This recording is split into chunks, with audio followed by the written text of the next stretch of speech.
L'info écho avec Capital. Le chiffre du jour, 1 500 €. C'est le montant maximum que vous pouvez obtenir si vous êtes un salarié du privé et que vous rencontrez des difficultés financières.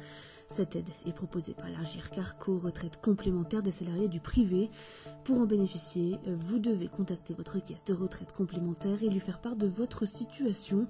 Ensuite, vous remplissez une demande d'intervention sociale accompagnée de vos 3 derniers bulletins de salaire.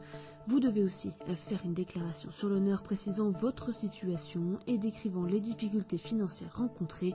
Si vous êtes éligible, vous percevrez cette aide d'ici le mois de juillet.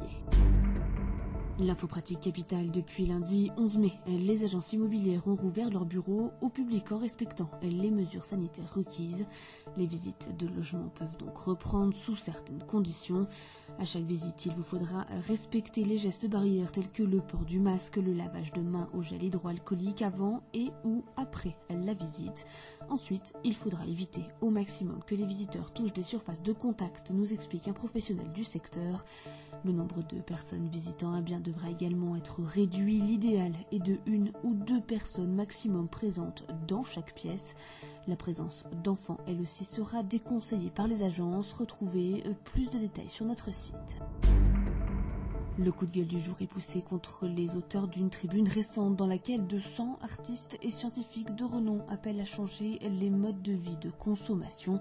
Problème, à l'image de Juliette Binoche qui a lancé cette initiative, de nombreux signataires de ce texte ont largement tiré profit du consumérisme qu'ils accusent désormais de tous les maux.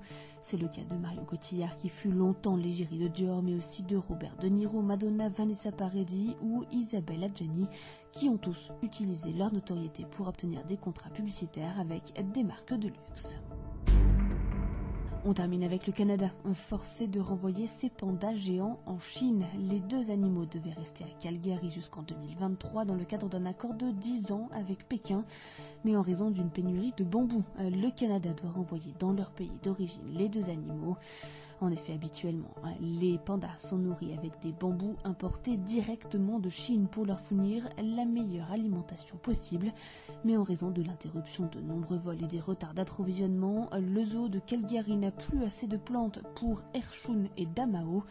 Arrivés au Canada en 2014, les animaux devraient rentrer en Chine dans la semaine. C'était l'info écho avec Capital.